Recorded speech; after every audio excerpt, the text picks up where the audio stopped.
But now I'm delighted to be joined by the former Labour advisor, Scarlett MccGwire. Scarlett, thank you so much for coming in. Obviously, immigration hasn't been taken control of.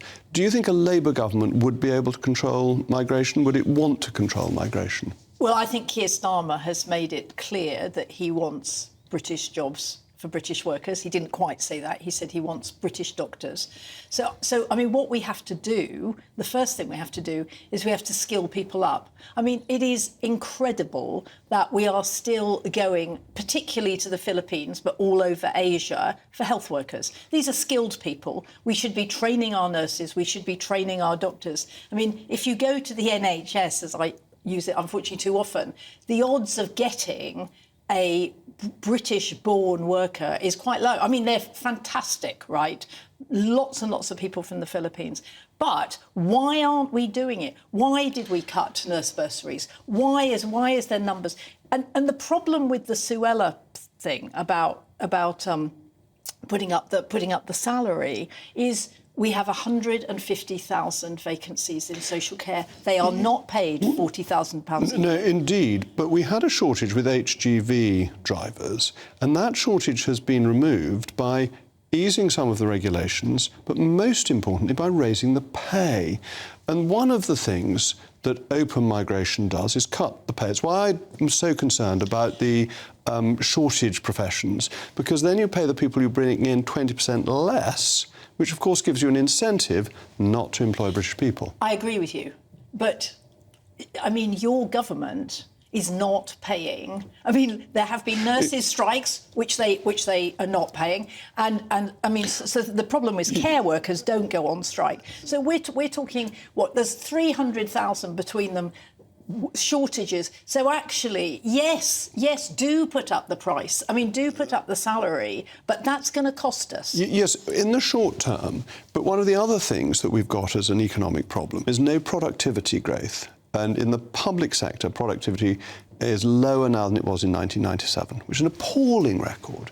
But one of the reasons for that is we bring in cheap labour, which gives you no incentive to invest in improved technology and so on. In Japan, they're using AI, they're using remote monitoring to reduce the cost of social care because the cost of labour is very high and you have more skilled people earning more. And I cannot understand why we're not going down that route. And Jacob, you have been in government for 30 years. Well, not me personally. Well, I've been on backbenches most of the time. But still government, right? You've been voting this through. I mean, what I look at, and I think every time the government talks and talks and talks and they do nothing. And that's what we have to understand. And can I say, the thing about Suella is she was just talk. I mean, nothing happened on her watch. Nothing got better.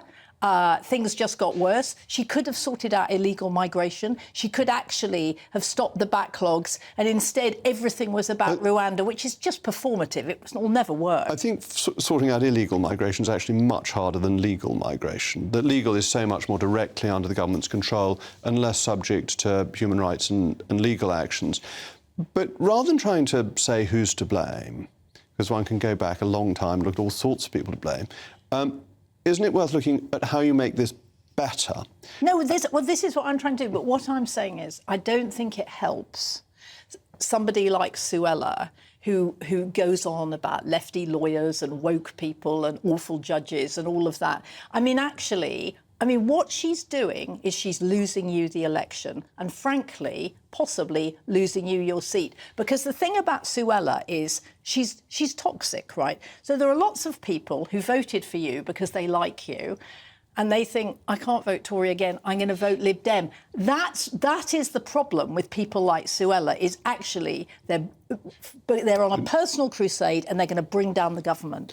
Well, and we'll have to see what happens at an election. I think you've got some people, of course, who think that. You've also got people who think this government promised to get the numbers down in the tens of thousands and has failed. But you can do that without being rude about people. I don't disagree. Right? I don't disagree with that.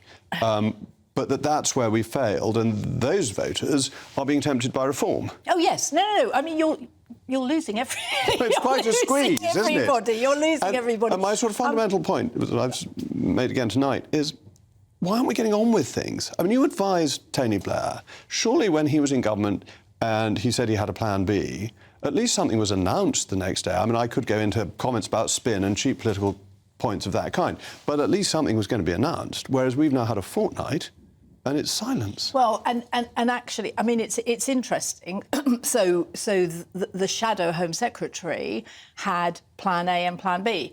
If the Supreme Court went one way, they had a plan. If the Supreme Court went another way, what beggars belief is that nobody knew, presumably, nobody knew which way it was going to go. So you're right, you plan both ways. But also, Rwanda is not the answer. I mean, that's what is so... Rwanda, even if it is allowed to go ahead and goes ahead perfectly, both of which I don't think would be true, we're talking hundreds, right? I mean, we are not talking the answer to immigration. Well, Scarlett, thank you very much indeed.